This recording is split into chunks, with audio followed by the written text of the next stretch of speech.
this off. So the question that came into my mind, and sometimes I talk about the sort of the current mathematical / scientific understandings of consciousness and reality, which in the last 20 years since they've made the move into actually doing that, science has made huge advancements. And one of them that I talk about a lot is Hoffman, in the way he talks about how we create our reality in every second.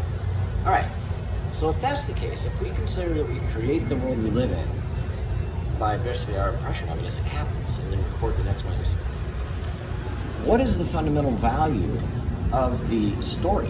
Because if you just take the best from all of the things that have happened to you, then it's going to enable you to continuously do the right thing. So why do we have to carry a memory of it? Why do we identify this point called the instant so that we can have another one and put in this linear thing that we call the course of our life and knowing our story? When getting the value of it, it'd be like everything you've ever eaten is still in your body. The nourishments you got from it cause you to live, but you still have all this shit. So I wonder what is the purpose of our story?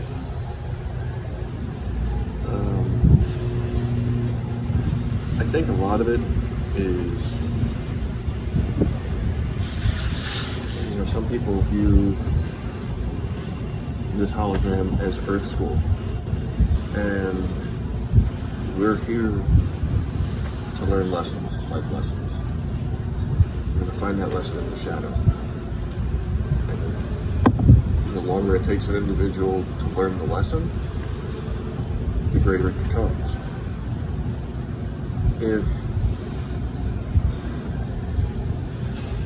As thoughts and ideas pass by, or experiences that we have,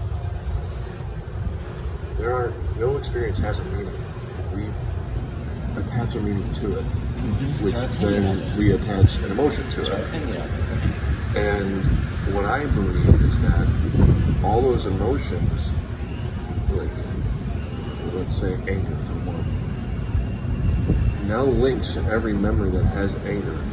So the potential for someone that holds on to memories and holds on to anger, the potential for all that anger to come into that moment is great. Now, we have access to any emotion that we want at any time. What do you want to focus on, you'll feel it. Why people hold on to their story, I believe they want to just validate it. This is why I feel it. Yeah. This happened to me. Now it is fact. Right. And to them, yes. Yes, to them it is fact. It is the truth. The actual fact is, life is always working for us.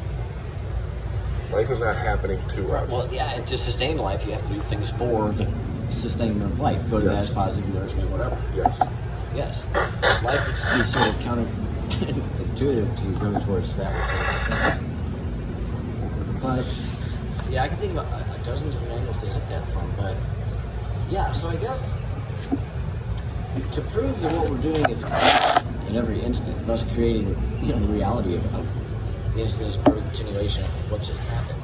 I know I'm touching on different ways of looking at it right there. Sure. But it seems that there is a value in retaining the story to, like you say, validate the moment. Of course this is what's happening right now because of all these other things that I can tell you about that happen right at this moment. So the universe is literally, now if you go to that sort of Hoffman thing of we create our own reality, what would be happening there is that by my belief that everything that I call the instant has just occurred. Like this just happened, this just happened, this is like a comic book pages, right? Since all that did occur, well, the natural course of events would be everything is going to now happen like this. Like, there's no reason in my story for that plan not to be there in the next instant. There's no reason for anything not to be there, so it will be there until I somehow remove it. Unless there's a glitch in the matrix.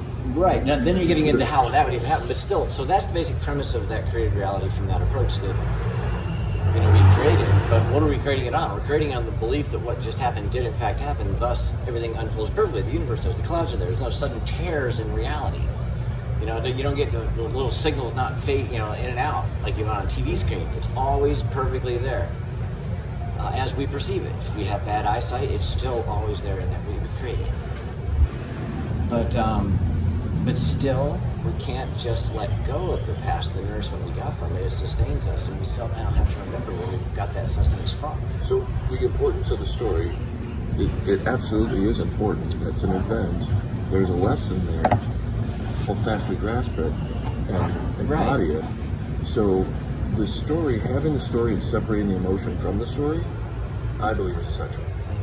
Because if I tell you something that happened to me that could be deemed as unfortunate, and then I tell the story from that emotion, you're not going to receive it the same.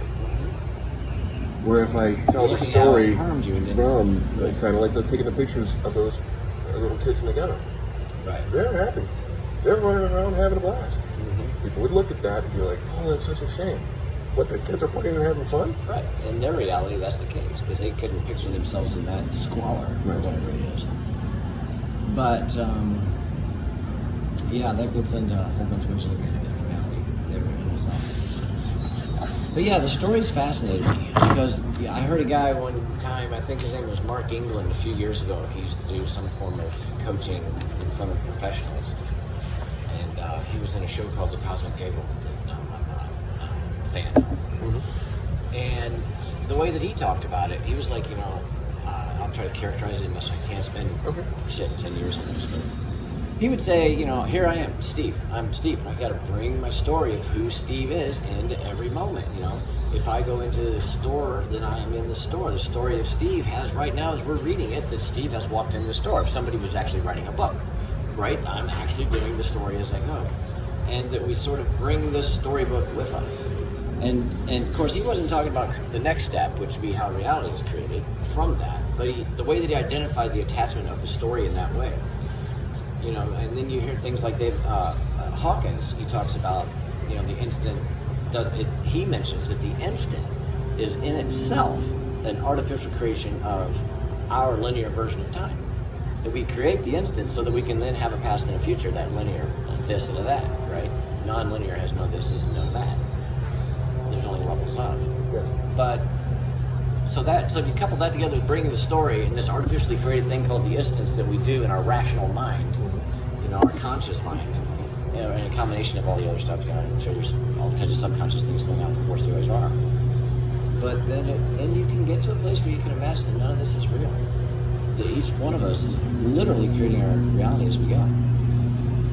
And the only reason that you're actually there, though you're really maybe only created by my reality, what you're experiencing is happening too, and that would be the collective consciousness that we all share as humans. We're sort of different points of that.